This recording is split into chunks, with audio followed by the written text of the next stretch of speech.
Favor is my name. Brethren, Favor located me when I was in this ministry. My name is Obedas Vanda. I reside at 6704 in Kosana. My testimony goes like this. I'll take a little bit and lay my background. I was actually working as a taxi driver for almost 13 years. The past 2 years, I actually acquired a car as well through rent-to-buy means. 7-8 months down the line, the car wasn't functioning well. It wasn't bringing in the fruits that were required. And I decided to advance my career by getting a Class 1 driver's license. Immediately after I got that, my car broke down, and it was a major breakdown. And I didn't know what to do next. I took the car to the garage, just left there. There was no money to fix the car. I had to look for a job. That was last year in September, October. I looked for another car. I worked for someone almost for another year. And things were not well.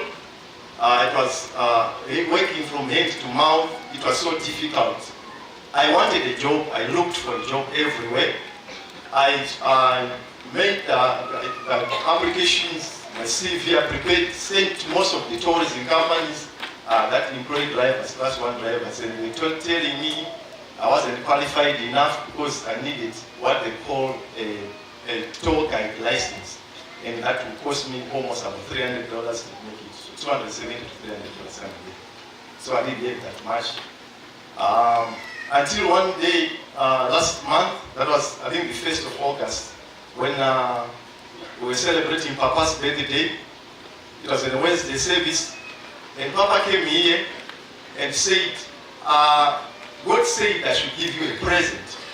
My birthday present, I'll give you, it will be a one-on-one, and I'll speak to everyone. It doesn't matter what time I will dismiss, but I'll speak to every one of you.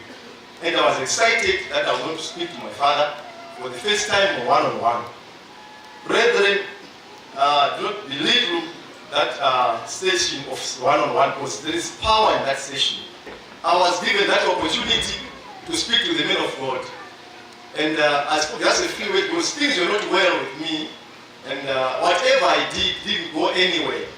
I'll try to do this, I'll go halfway, that's it. I'll build a house, halfway the house, I wouldn't finish the house. This is a job. Some of my workmates would advance, you see them buying new cars and doing this, but I was stagnant. And the car that I had was broken down. I didn't know where to go. I told my father, this is the challenge. And he said, this is stagnation. And he prayed for me. That very night, evening of Wednesday, the 1st of August. On Thursday, I woke up in the morning, went to work as usual, driving a car that I was working. I was called by one of the tourism companies, the guys who do transfers in the tourism.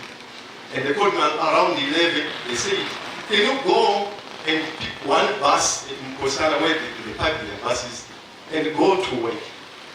I wasn't given an opportunity for an interview. They didn't know me. The person who called me has never met me, just created my number. They called me and said, go and pick one of the buses there, go pick up stuff for this company at this place. And from that moment, I started going to work.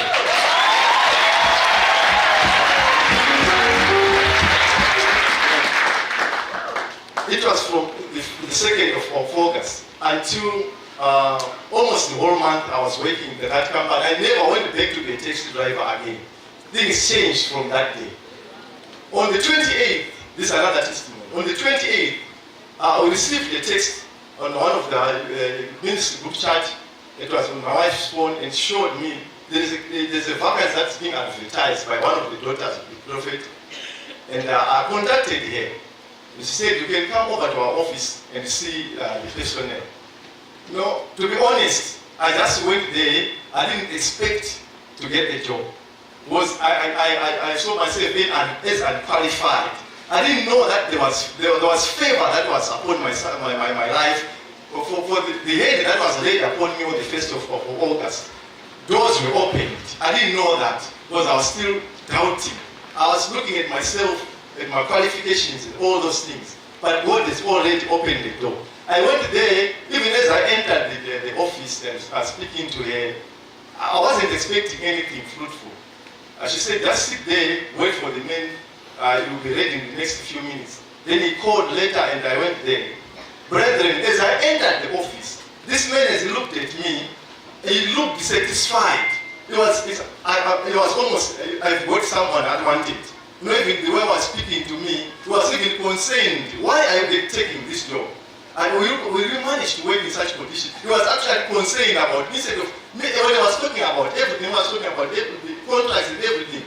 My mind wasn't there. I was thinking I may be talking to someone else because I didn't expect such favor on that day. When I was talking about contracts, they actually told me we need a driver, but a class 2 driver. You are a class 1 driver. Why are you here? I said, I just want the job. I said, why? He said, why are you even taking this little lower job? I said, I don't mind. Because this is a big company. Anything, because there are class 1 drivers in the company, the opportunity can rise anytime. That's why I'm in this company. And he was whatever I was saying to him he was actually concerned. Instead of him interviewing me, I was supposed to take my CV and the application letter and whatever. I didn't carry all those things because I wasn't expecting to get a job. He took my papers, he used his machine, photocopy, started to print it with the contracts and everything. And I was seated there. I was puzzled, I didn't know what was happening. And the next moment, he started calling someone and said, do you have space on your plane? I said, is he talking about me or someone else? Because in my life, in my family, no one has ever been on an aeroplane. So it was my first time. When I was talking about the plane, I was surprised.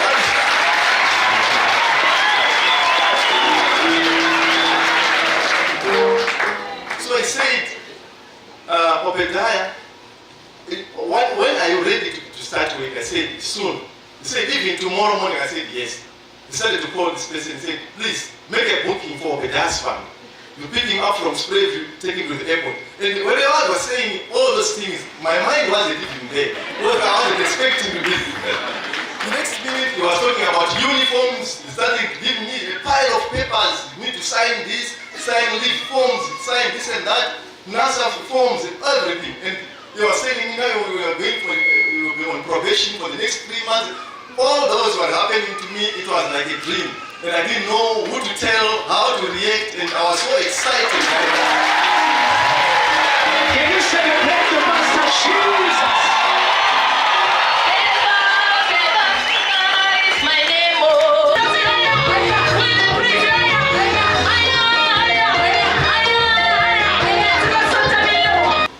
Now I am working in one of the biggest tourism companies in the region, in fact, because it's actually all over the region here. It's very beyond. It's actually a very big company. That there are very big opportunities that are there for those who are learning, for those who are favored.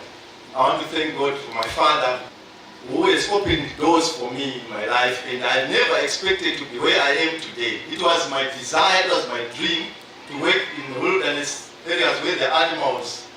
And actually, the God of my father has done it for me.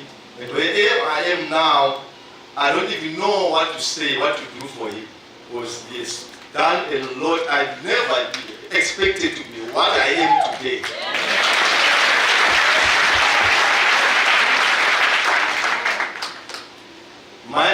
My testimony ends at my advice to viewers and those who are listening to me today is familiarity kills your testimony. It kills your blessing. When you read the book of Mark chapter 6 from verse 1, you hear that Christ entered Nazareth, where he grew up.